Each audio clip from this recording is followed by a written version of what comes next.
So if you provide the questions, I'll do my best to provide the answers. Yes. Master Higgs, I think we're blessed with having some new folks with us today. So Yes. could you perhaps talk about the equanimity meditation that we did and the origins of it? Sure. Well, it's what's usually referred to as a loving kindness meditation. But as you can see, what we're really doing is we're discovering compassion, developing our capacity for compassion. The feelings that you are asked to raise, they serve you very well. It's amazing how easily people forget what it's like to be at ease and to be at peace. So it's good to remind yourself.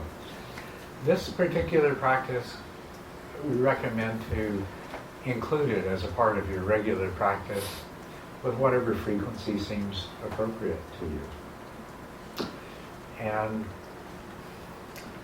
one thing about, if you notice the order that I went through this, first you bring the feelings up, which you can do even if you don't like yourself. You can bring the feelings up, and you have to do that. That's the first step. And then you start with somebody that's dear to you and close. And you practice sending these feelings and the wish for these feelings and the wish for this happiness to people, to the easiest ones, and then the not quite so easy, and then the most difficult one. You save the most difficult one of all for last. Yourself.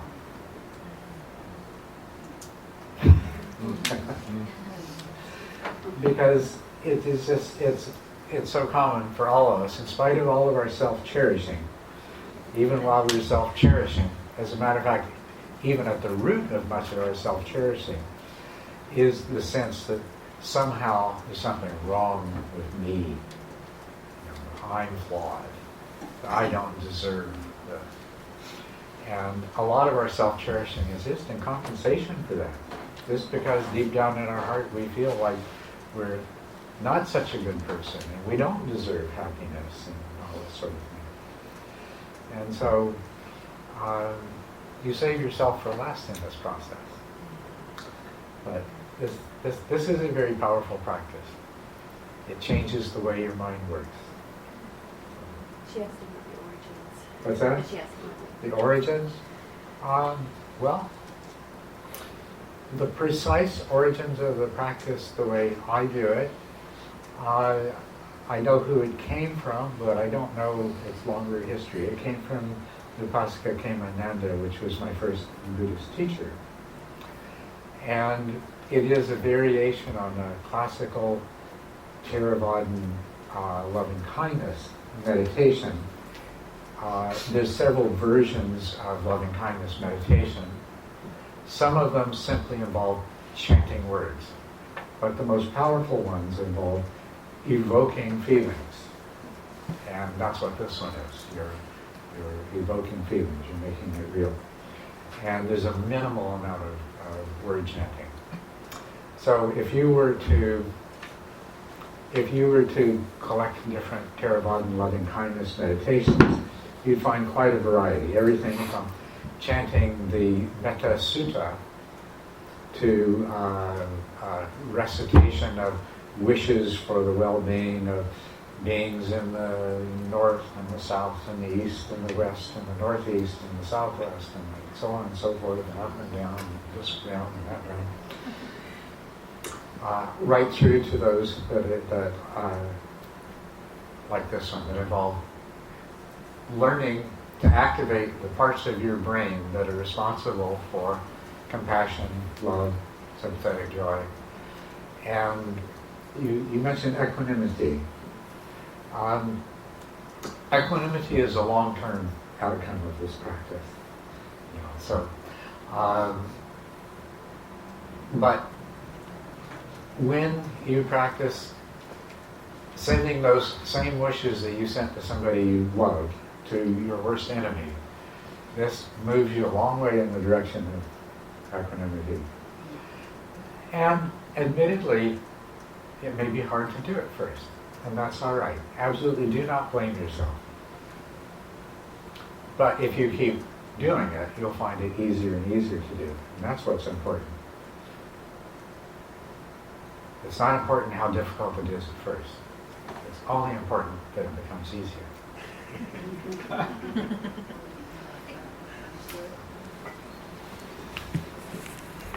Yes. Yesterday you mentioned that peripheral awareness, if you don't have peripheral awareness up to, I think maybe you said stage 6, it can really be lethal. And so Karen and I have been talking about peripheral awareness, and I think we need some more clarification on it. Maybe if you just talked about it a little bit, and then we'd see if our questions are answered. If you don't mind. Yes, I'll review that. She asked me to talk about peripheral awareness a little more. And I know this is probably an aspect of practice that is not too familiar to most of you. So just to begin at the beginning. If you examine conscious awareness, as it normally is, you'll find that, yes, there's a focus of attention, but there's also a peripheral awareness. The two come together in greater or lesser proportions normally all the time. And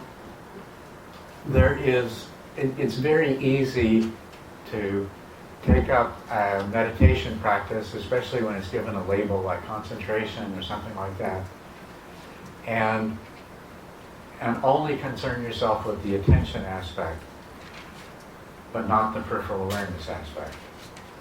And doing so enormously amplifies the problems that you're going to encounter no matter what, no matter how skillfully you practice. When you begin, you're going to encounter dullness and you're going to encounter distraction. To the degree that you are unaware of the importance of peripheral awareness as a normal part of conscious awareness, you're going to be that much more vulnerable to dullness and distraction. When you become too closely focused on one thing, you lose peripheral awareness. You are very easily distracted, and you can very easily slip into dullness. You slip into dullness because essentially you've lost a lot of stimulation of the mind. Also because in terms of the conscious activity of the mind, you're not sustaining peripheral awareness. The energy level of the mind is going down, and it's going down rapidly. And as it loses energy, then peripheral awareness suffers even more.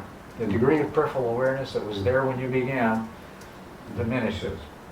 And it's like, if you imagine you have a spotlight with it's bright in the middle, and it's also got a large penumbra that illuminates things.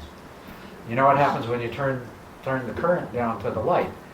Shrinks down, and the center point, all you got left is a little, not quite so bright center point. And the next thing you know, everything goes dark.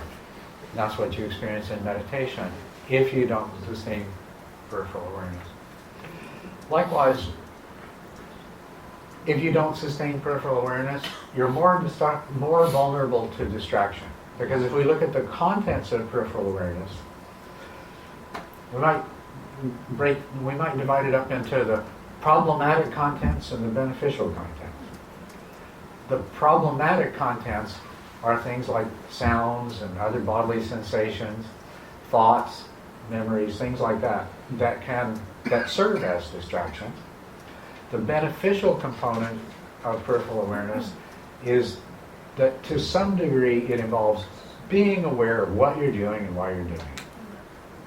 And that's exactly what gets lost first when peripheral awareness begins to fade. So when you forget what you're doing and why you're doing it, it's so easy for any one of those distractions to come in and take you over. So, of course, you would say, yeah, but I thought we were supposed to be becoming single-pointed. Isn't that what this is all about? And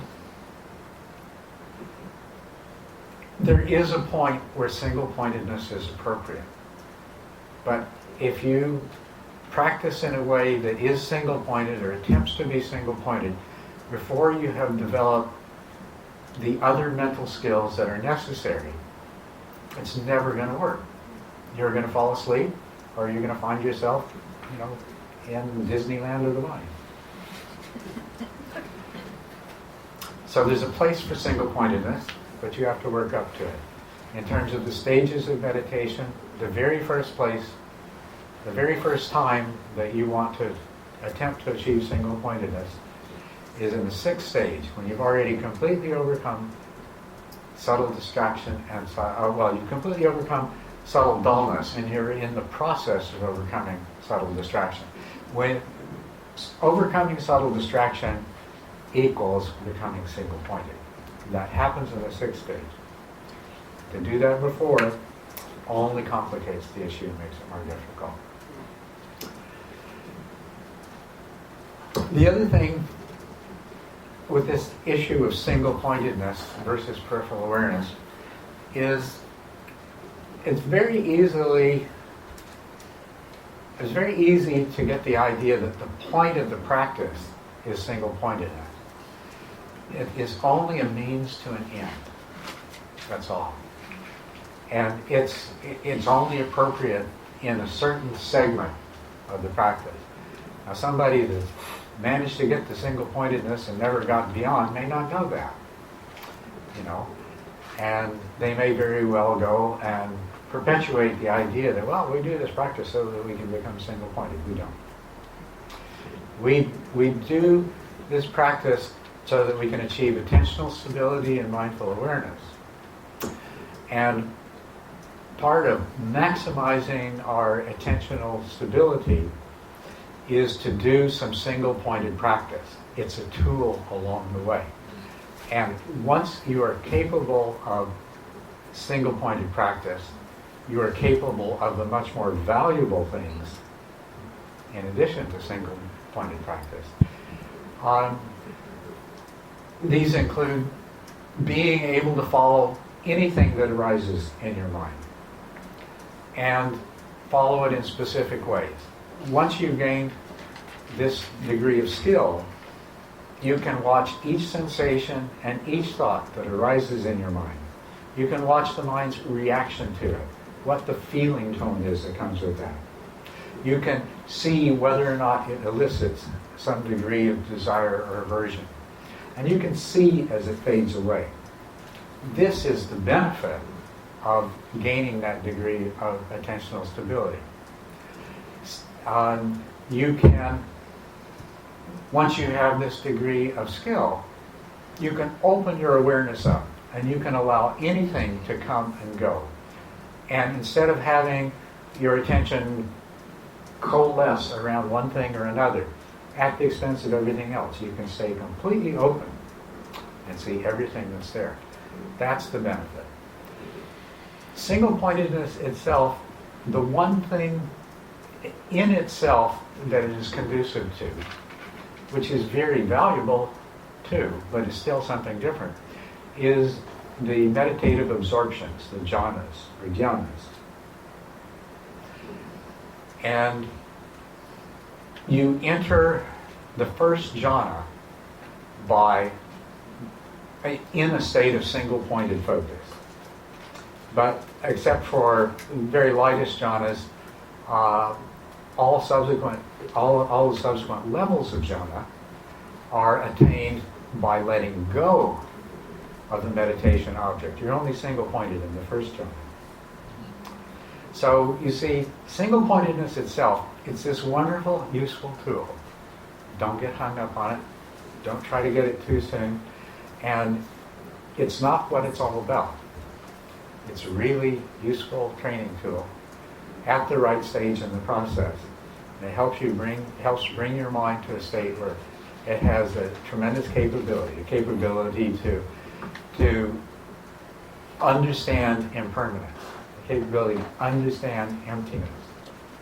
When your mind reaches this level of refinement, you will have experiences in meditation of impermanence You'll have experiences of emptiness. You will find your mind, you will see exactly how your mind creates meaning out of flux. And that's where you want to go. Okay? So back to peripheral awareness. In the beginning, peripheral awareness is going to help to keep us from succumbing to dullness and distraction. And then, by deliberately intensifying our focus, the detail in which we perceive a meditation object, while at the same time not losing peripheral awareness, will increase the power of our consciousness. Because the only way that you can focus really closely on something without losing peripheral awareness is if your mind becomes more powerful, if you become more fully conscious. I don't know if any of you are familiar with Abhidhamma theory of moments of consciousness, but ordinarily we have an awful lot of potential moments of consciousness that are actually non-perceiving. When you try to focus very clearly on all the details of the breath while not losing peripheral awareness, the only way your mind can do that is to recruit a large proportion of those non-perceiving moments of consciousness and make them into actual moments of consciousness, actual perceiving moments. That's how your mind gets more powerful. So, we actually use the relationship between peripheral awareness and attention to make your mind more fully conscious. Then, as you go along, even from the very beginning, there is this aspect of peripheral awareness, which is an awareness of what's going on in the mind. In the beginning, it's pretty much known. Most of your peripheral awareness is used in the way that's most functional on the street, in knowing what's going on around you. It's an extrospective peripheral awareness. It's peripheral awareness of sensations of the body, of the external world, because that's what's most useful. But there's always this component of peripheral awareness that is monitoring the mind itself. And as you go along in the practice, you cultivate that selectively. You refine that. And while you're sitting in meditation, you don't need to have peripheral awareness of body sensations and sounds and things like that. So as you go along and refine your awareness, you can give up those external objects, and those same moments of consciousness can now be employed to become more fully aware of what's going on in your own mind, the state and activity of your own mind. And so this is where peripheral awareness becomes really important. Because I mentioned jhanas. The Buddha, his first two teachers taught him the jhanas. He mastered the jhanas. And he said, nope, it's not what I'm looking for. Then, after doing 5 years of austerities, he rediscovered these jhanas. And he spent the rest of his life teaching people jhana practice as a means to enlightenment. So what this tells you right away is there's something different about the jhanas that the Buddha used when he sat under the Bodhi tree, and the jhanas that he learned from Dr. Ramaputra and Alarikalama, his teachers. And he states in the sutras very explicitly what this difference is. It's what he calls mindfulness, and it's a particular kind of mindfulness, translated in English often as clear comprehension, sati sampajana. It's knowing what the mind is doing, why it's doing it, and whether or not it's appropriate. When you enter jhanas as a Buddhist vipassana practice, jhanas are a vipassana practice. They're a practice that leads to insight. When you practice jhanas as a vipassana practice, you enter the jhana with very powerful introspective awareness of the state and activity of your mind. That's how you do it. That's how you follow the teaching of the Buddha. The difference, you can enter absorptions as just simply a single-pointed absorption. When the mind enters a state of absorption, a very powerful feeling of joy and happiness arises. As you refine the jhanas, it becomes more and more sublime. It makes our ordinary joy and happiness seem like something really crude. As a matter of fact, your experience progressing through the jhanas is one of getting tired of and annoyed with that, and wishing for something that is more sublime and serene. So the jhanas have that to offer, whether you have introspective awareness or not. If you train the mind sufficiently, you can enter jhanas and you can have a good old blissful time. You can go right through to the 8th, even the 9th jhana. But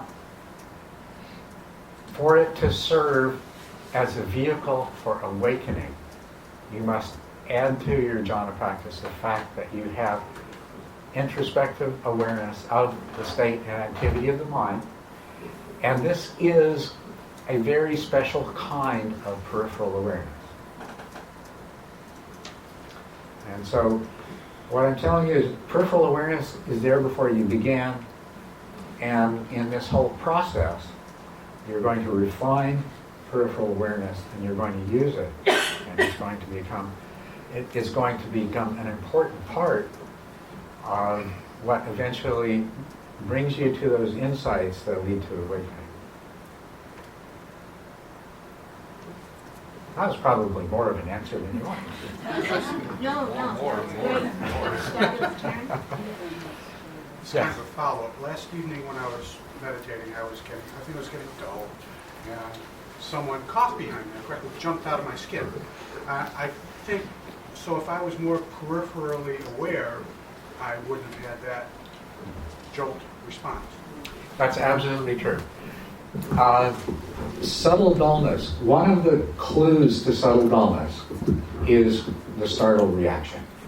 If you're in meditation and a door slams, a dog barks, car horn honks, somebody coughs, and you go, you are in dullness. Because, and this is something that's actually been demonstrated in the laboratory, that people who are doing the kind of meditation that results in a very high energy level of mind, very alert and awake, in the experiments they did, hooked them up to EEGs, and they used something that made such a loud, sharp noise. It was like a pistol shot or something. It was really loud. But the guys that could do this, it had no effect. It was as if they knew it was coming. Yeah. So on the peripheral awareness, if you're in your meditation and you lose the peripheral awareness, do you take a moment off of your object and go and find it again? Yes, if you need to, definitely do that. It does, yes, that's absolutely. If you realize what you've done when that happened is you recognize you're in a state of dullness, and expanding your awareness and reestablishing peripheral awareness is going to help bring you out of the dullness, and then you can refocus on your meditation object. As you go along, it won't be so necessary to abandon the meditation object. You'll just reestablish peripheral awareness. Yeah.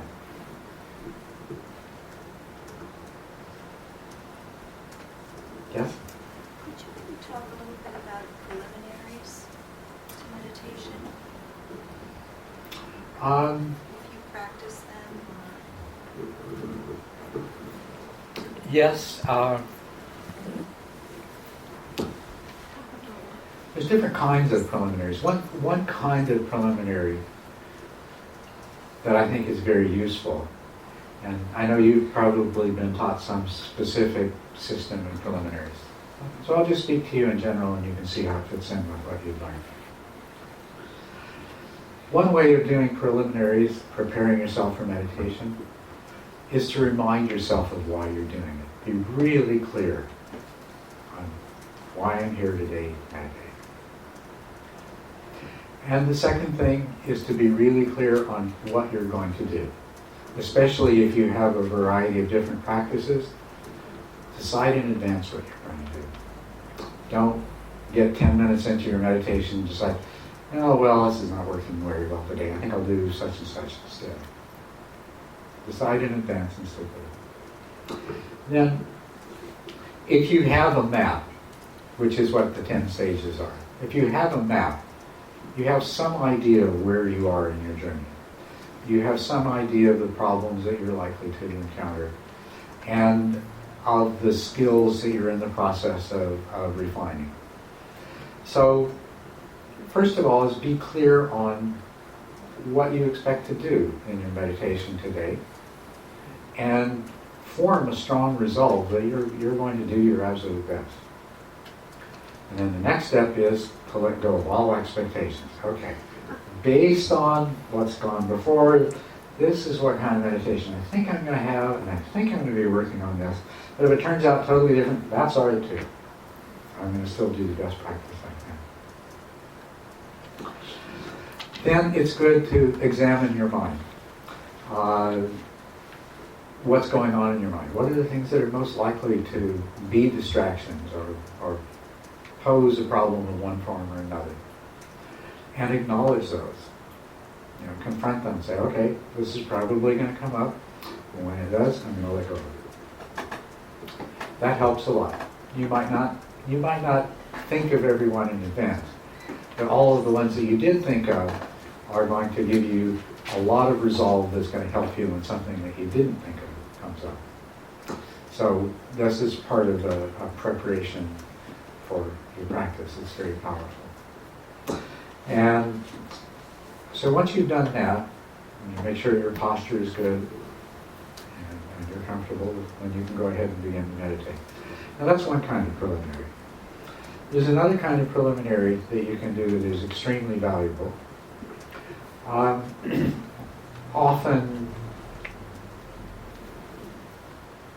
people, when they're just beginning to meditate, are not interested in doing this, but it involves generating a proper state of mind. You should enter your meditation in a joyful state of mind. You should be doing this definitely for your own benefit, but also for the benefit of all beings, for all the people around you, for including those people who think you should be paying attention to them right now instead of sitting here by yourself. And so, you establish that in your mind, and you enter your meditation as much as possible in a state of joy. And then, before you practice, this is an excellent time to review. If you meditate once a day, you can review the previous 24 hours in terms of how mindful you were, how well you kept your precepts or vows, how well you practiced the perfections, and call to mind specific instances, both where you did and where you didn't. And you call to mind instances where you could have been more mindful. You could have acted with more patience or more compassion. And that's good. You just reflect on it without judging. It's just the way it is. It's not about scolding yourself. It's just seeing. Because by seeing, you're planting a seed so that tomorrow if something similar happens, or if next month if something similar happens, because of this review, you're more likely to be mindful.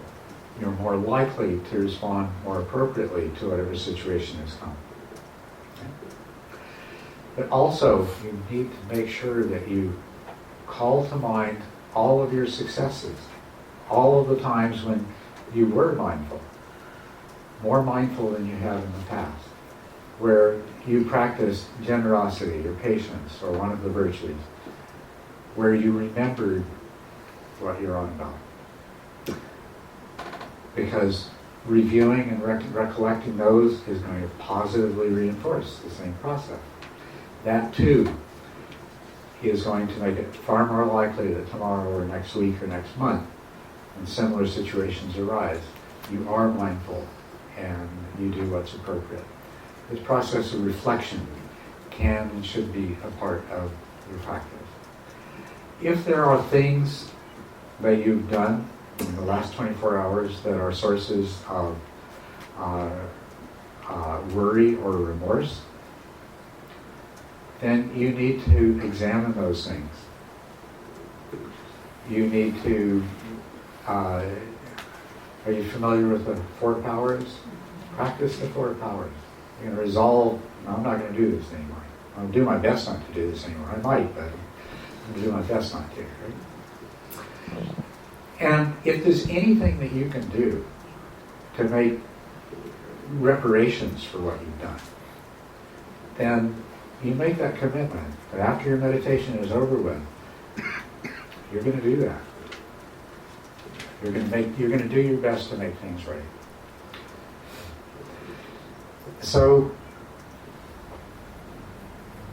you need to become relatively free from the agitation of the mind that comes from worry and remorse. I don't know if you're familiar with what's called the 5 hindrances, but the 4th of the 5 hindrances is agitation due to worry and remorse. What I just described is a very powerful way of dealing with that, purifying your mind of it. And it's absolutely essential. You'll reach a certain stage in your meditation where it doesn't go any further until you've taken care of those things. So the sooner you start working on that, the more successful your meditation is going to be. The other thing that you can attend to as a part of a preliminary to your meditation is any sources of ill will that you're harboring. Because it's also the case that there's a certain stage in your meditation where, to the extent that you still have ill will, aversion, annoyance, aggravation in your heart and your mind, it is going to interfere with further progress. And so if you make it as a regular part of your preliminaries to scan your mind for any evidence, it may be that you have some ill will that you didn't know about because nothing's triggered it for the last 2 years. But today, something happened. There was a phone call or whatever, and it reminded you of it, and you realize it's still there. This is the time to acknowledge it and begin the process of purifying yourself. Because that's the second of the 5 hindrances, is these kinds of negative thoughts and attitudes. And I mentioned the 5 hindrances. By the way, do you know the 5 hindrances? No, sort of. Okay. The 5 hindrances are worldly desire and ill will, aversion, negativity of any kind. It's usually, the short form is ill will, but it includes every sort of negativity. And that's what I was just talking about. Okay. Then the third is, I call it resistant procrastination, resistant, sometimes it's called sloth and torpor. Those are Christian words. Sometimes it's called laziness, things like that. But at its root, it is a resistance to practicing, or resistance to some aspect of the practice. And so that's the third hindrance. The fourth is the agitation due to worry and remorse, which I mentioned. This comes from things that you've done. You're either worried about the consequences or you regret the consequences. And in either case, you haven't done anything about it. And it doesn't matter whether you are consciously aware of it or not. If you've been fiddling with your income taxes for the last 5 years, you may not have thought of it since last April. But that doesn't mean it's not affecting your mind today, because it is. And that would be an example of worry. What if they catch me? So the fourth hindrance is the agitation of the mind due to worry and remorse. The fifth hindrance is doubt, skeptical doubt, not healthy doubt, but skeptical doubt. These 5 hindrances oppose 5 specific meditation factors. And so, they line up with certain meditation factors. The meditation factors are directed, sustained attention, joy, happiness, and single-pointedness. Equanimity is another one. But these are opposed by these hindrances. Now, what opposes single-pointedness is worldly desire. What opposes pleasure and happiness as a meditation factor, not ordinary pleasure and happiness, but there is a stage in meditation where it's called pacification of the senses, physical pliancy, the body feels really good, a pleasant feeling. And then likewise, with the mental pliancy, there is a feeling of happiness, of mental pleasure. So this pleasure, this mental and physical pleasure, which is a part of the meditation process, cannot arise if it is opposed by the hindrance of ill will. Instead of physical pleasure, it'll jerk and twitch, and you'll feel like you've got ants crawling on your skin, or cold breezes, or your hair will stand on end, and all kinds of things like that. And that's what's trying to arise is pleasure, but it can't, because it's being opposed by ill will. The agitation due to worry and remorse opposes the arising of joy, of meditative joy. And that is a very important part of the process. So if you're carrying around those sources of agitation, whether you're conscious of them or not, you're going to get to that place in your meditation and you're going to get stuck. So as preliminaries, the sooner you introduce a kind of preliminary that addresses these things, then the better prepared you're going to be when you get to those stages of meditation. But as I say, a lot of people, I just came to learn to meditate. I don't need to do that other stuff. And that's fine. There will come a time when you're ready, and your teacher should at least, will say to you, well, I think you better start working on these things, because you're getting in your way.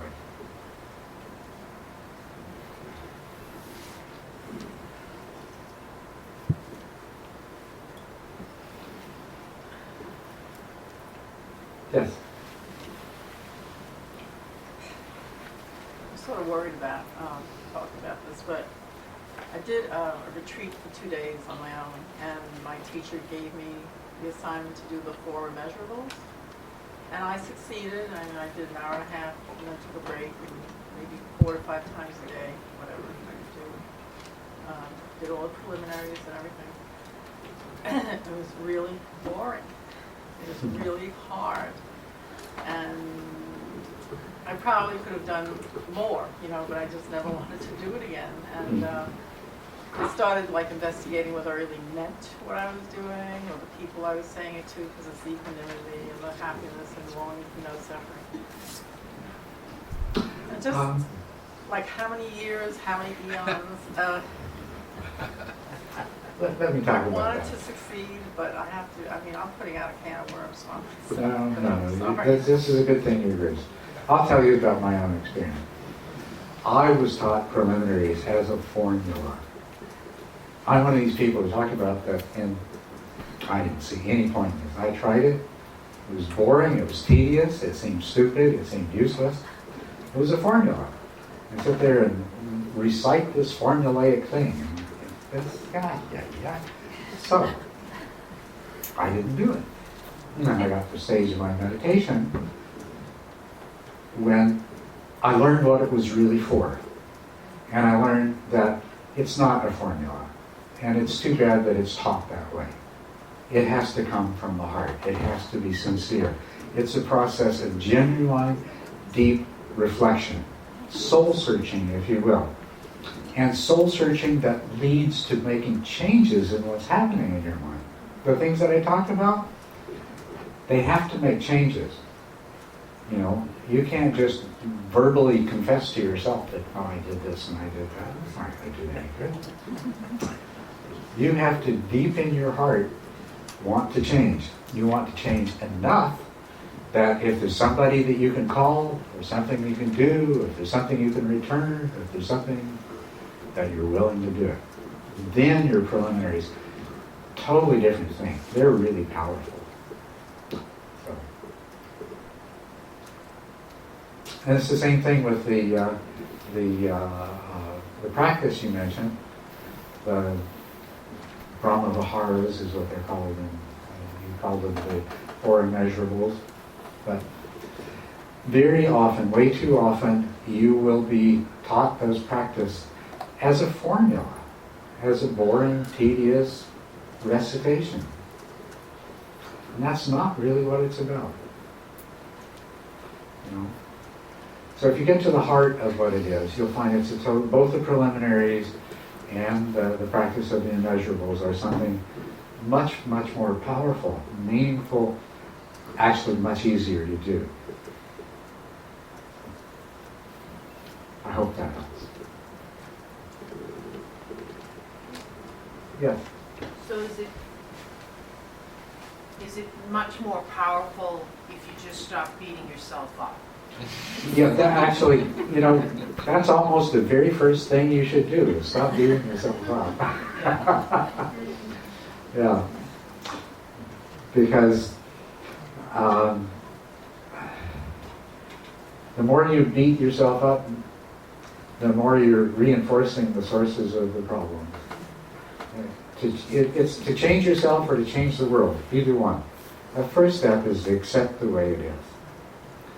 You have to accept the way it is before you are sufficiently empowered to really make changes. And so quit beating yourself up.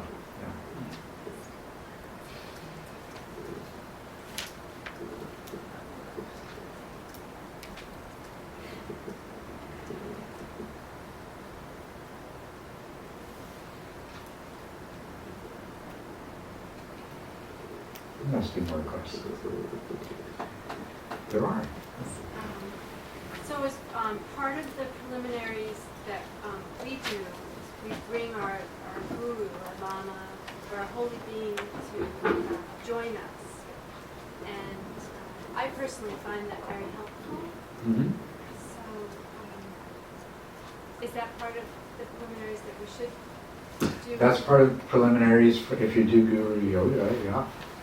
Not everyone does guru yoga.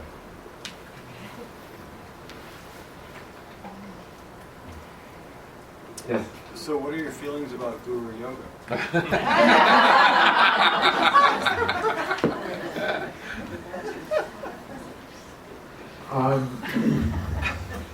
That's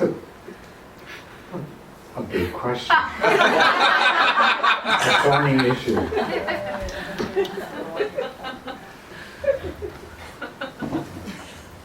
I've never practiced it and I've never missed it. I've seen other people practicing it, and in my opinion, it's problematic. I don't think Westerners understand guru yoga the same way that Indians and Tibetans do. So, I suspect most of you in this room are practicing guru yoga.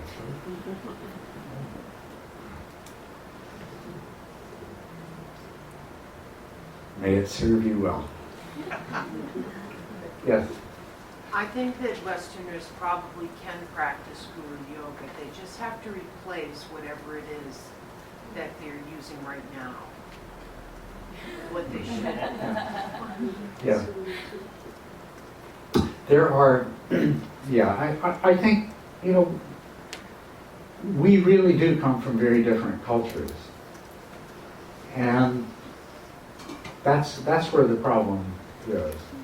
So to practice a kind of yoga that is based on a very different cultural attitude, to do that effectively, there needs to be it needs to be kind of a fundamental shift in the way you look at things. You know, I talking the other day to somebody yesterday, I guess, that a Tibetan Rinpoche describes how he and other students in the Tibetan monastery used to play tricks on their guru by doing things like tying their shoelaces together. until an American can understand that, you're going to be impaired in your ability to practice Guru Yoga.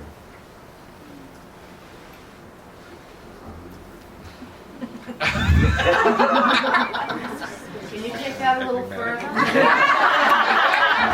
I'm getting out of my field here. You know, I'm a specialist.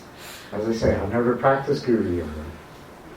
So, yeah. I was just going to ask to take it further. Do you, my observation was that it's a more flexible relationship than we might think. Exactly. Much Okay. more flexible. And much more realistic. I think the tendency of North Americans is to see Guru Yoga in much more unrealistic terms than it's intended. I'll talk about something that's completely different, but it may give you an idea of these kinds of cultural differences. In Burma, people tend to be really relaxed. I don't know, it's a hot country, I guess. Whatever the reason. The culture there is one that nobody does more than they have to. You just simply don't exert yourself more than you absolutely have to. And it's universal. It's the attitude. Only a fool would exert themselves more than they have to. You assess the situation and you do what you've got to do, and enough's enough.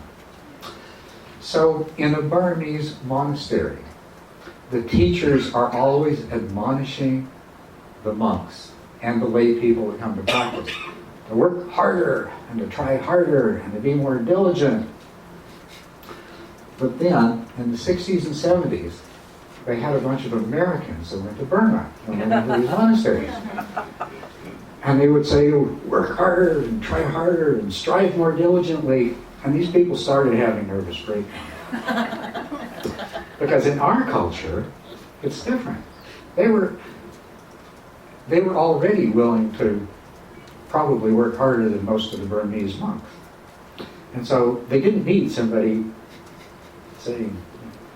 So it's those kinds of differences. So it's a completely different thing. But it illustrates cultural differences, attitudinal differences, that sometimes, taking something from another culture, it doesn't fit quite the way we would hope that it would.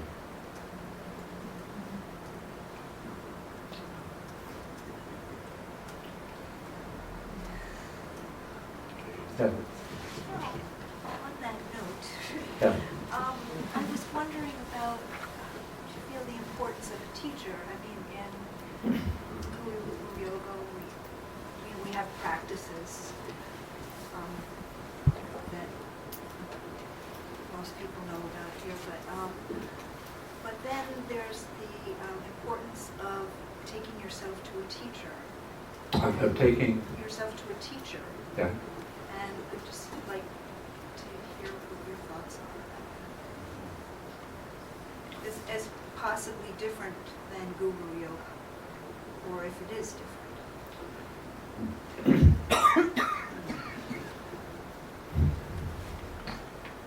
Or not. Well, what do you think? Is it different than Guru Yoga?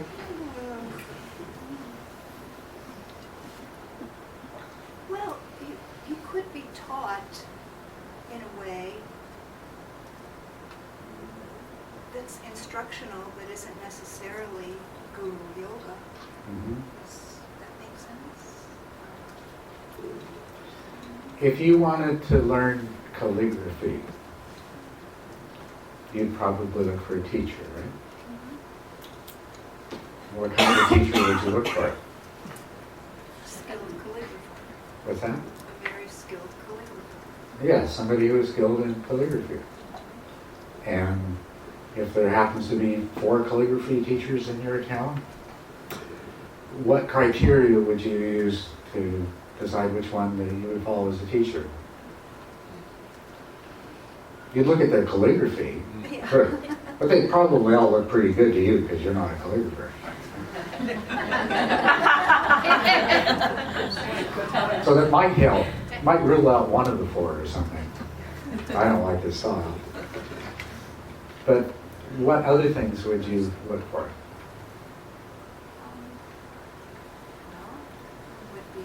Would you feel comfortable working with them day by day? Yeah, right. You'd probably go and talk to them. Yeah. Talk to them all and see how you felt. What else? What if they had other students? Oh, you check out their other students and see. Talk to the other students. And maybe look at their students' calligraphy. Right? Yeah. As a matter of fact, that's probably more valuable than how well you feel you get along. Look at the other students' calligraphy. Because that's going to give you a better idea of what you're going to get. So, there's not a mystery in this. Apart from Guru Yoga, you want the best teacher you can find, you want somebody you can work with and feel comfortable, because no matter how good they are, if the two of you don't match up, you're not going to benefit. But you want a teacher that knows how to teach. And they have to have something to teach, they have to be master of what it is they're teaching. But they also have the ability to successfully transmit that to someone else. And so all of these things are factors. So just in terms of a teacher, those are the kind of things that you want to look at. Same thing's true meditation, or Dharma.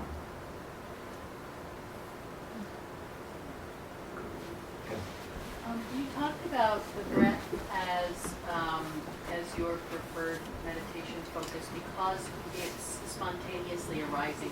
It's a spontaneously arising phenomenon. But so are my thoughts. So, or at least they seem so. So why the breath? Your thoughts are mental fabrications. In the beginning, your breath might be a mental fabrication too. But eventually it will cease being a mental fabrication, and you'll be dealing with present moment reality in its natural form. That's one reason. Another reason is that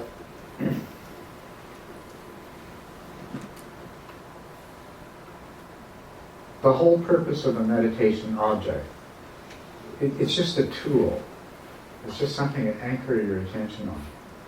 And so the qualities that it has that will make it most suitable for that, that's how you should evaluate potential meditation objects. You can do meditation on your thoughts. That is a kind of meditation. But realistically, it's not the easiest meditation object. And as a matter of fact, for many people, until they develop considerable skill, all they would do is get lost in their thoughts.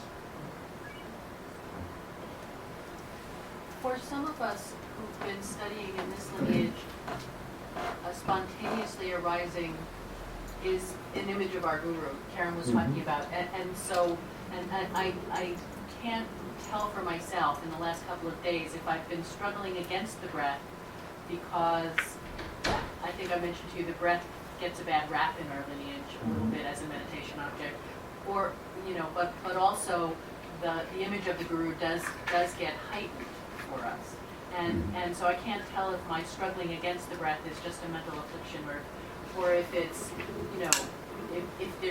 if it's a deeply rooted issue of faith.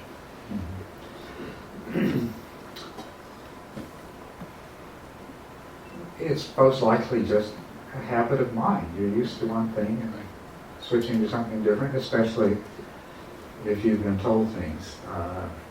As you say, it gets a bad rap. My sense is it probably gets a bad rap because most of the time it hasn't actually been the sensations of the breath they're talking about. It's been some kind of visualization of the breath. Well, if you're going to visualize something, yeah, you're better off visualizing a sacred image than you are visualizing the breath. I agree with that totally. But then that's not a fair comparison. The sensations of the breath are something completely different than a visualization of the breath. And the benefits and attributes they offer are different. I think mostly what you're experiencing is a combination of being used to visualization of an object and some hesitation and worry because you've been told things. Now, comparing these two, if you're just beginning to meditate, you're going to, there is a real advantage to using the breath. You're going to, you have one whole thing that you don't need to master at this early stage, which is the generating of the visualization. You can get right to the nitty-gritty of cultivating mindful awareness and attentional stability. That's the advantage. Once you have achieved a certain degree of that, if you wanted to switch to a visualization of an image, it's going to be a piece of cake because your mind's already been trained. So if you were just beginning, I would really recommend you use the breath. If you've already been visualizing an image for 5 years, and you can do so successfully, hey, no problem. Use the visualized image. You've already done all of that work. There are still some advantages of the breath sensations over a visualized image. When you get to the 6th and the 7th stage, or the 5th and the 6th stages particularly, there are techniques you can use with the breath that you just can't use with a visualized image. But there are other ways to master those stages. So, ultimately, almost anything can serve as a meditation object. But some things have certain advantages, and sometimes those advantages and disadvantages are on an entirely individual level. Yeah. Yeah. My first introduction to meditation was, practicing Vipassana in a center, and and then later coming to this tradition and lineage, and I'm listening to some of the questions and it is interesting. I'm not sure I really have a handle completely that I can express in a comprehensible way, but a couple things. One is, earlier when you said about Guru Yoga not working in the West, I was raised a Catholic, and I studied here for some time and then went back to, church services with family members, and between reading the gospel and listening to the priest give a homily, I'm like, oh my God, they're teaching karma and emptiness, and it was right there.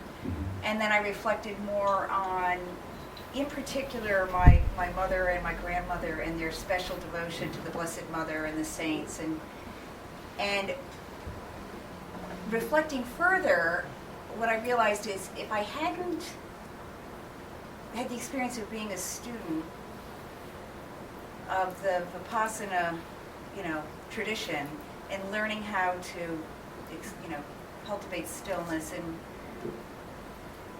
try to master my mind a little bit, I may not have been able to get to the point where I could sit and do some of the meditations that I've been taught here, that in some respects are maybe more like prayer than meditation, certain kinds. But not to suggest that I was ever an advanced student of Vipassana, but I think what I did need, and I found here, was a very explicit moral focus or ethical focus. And so that my mind, that I need to focus on the breath. I still focus on the breath to quiet my mind, to prepare myself for meditations that I do in this tradition. But having a virtuous object has served me well. But the other piece about the Guru Yoga that I think does work for people in this part of the world. I didn't say it didn't work. I said it was problematic. I can see why it's problematic. I think it's problematic if people aren't studying with teachers able to transmit effectively or provide the opportunity to understand karma and emptiness, number one. Like, where's that teacher coming from? But just seeing how my mother, my grandmother, and others would use these spiritual guides, okay, to help them, and see how the availability, having, seeing that all that's available to you, to then, bring that forth and change the world that you see. But I do think it's tricky. It's like, on the one hand, based on what I've received this weekend and what I've received for years coming here, is that I really need to do a variety of meditation practices. And it's almost like the Vipassana is a technique. And a lot of the other meditations that we do are more almost like prayer and exploration and analyzing. Yes, you do a lot of analytical Political meditations, right. You are not the first to notice the similarities between Catholicism and Tibetan Buddhism. It comes up actually quite frequently. And what's funny is it's often people who abandon the Catholic Church with a lot of frustration and disappointment and things like that, and now find that now realize that there's a lot of similarities there and a lot of value. It's interesting. A fallen away Catholic can often understand Catholicism better because they spent some time studying Tibetan Buddhism. So, but it's true, a lot of similarities. Yeah. Could you say something about the concept of Satori in Zen, which was, I don't know the exact definition, but it was like a sudden awakening rather than a long process? Well, first of all, I don't want to say too much about Zen because it's not something that I have a lot of expertise in. But there is this gradual awakening versus sudden awakening debate that's gone on for a very long time. And when I've looked into it, it evaporates. And Zen Satori is an example. A Zen practitioner has a Satori, and then they have a whole lot of work to do. So, quite honestly, what is the difference? Yeah. What's helped me this weekend with connecting with the breath is, one, it brought a wholeness to the body and the mind. So if I'm visualizing or doing other kinds of meditation, I wasn't aware of how disconnected I was from my body and from my breathing. And of course we start life with the first breath, and we end this lifetime with the last breath. And so for me, I can see how I personally need this basis, and how that then can serve. It's like if I'm disconnecting from the body, whatever meditation I'm doing isn't really whole, because we're one. It's like we're body mind. We're not in our society. In the Christian tradition too, there was a separation between the body and the mind, and I think that was a problem. So I really appreciate what you've offered here. So, and I appreciate the teacher within that offers. Yeah. Thank you very much for being here this weekend. I practiced in the Zen tradition for a good number of years, and then in the Vipassana tradition for a small number of years, and now here, so sort of covering the water for it. But just a comment on the Satori thing. You're absolutely right. Satori is like turning on a light in a completely darkened room, and you see the amount of furniture that has to be moved around to make it functional. And there are sartoric events, if that's a word, that in Vipassana and also in this tradition, where you get to a certain level, it's like, oh, that's what I have to do. I've been going down this different road. Yes. So that I think the concept of satori is very, very useful in the three traditions that I've been involved in, just slightly differently applied. Yeah, and, so often I find that things that seem to be different, when you examine them closely, they're not. Yeah. Which makes sense. If, to the degree that they're talking about truth, they've got to converge.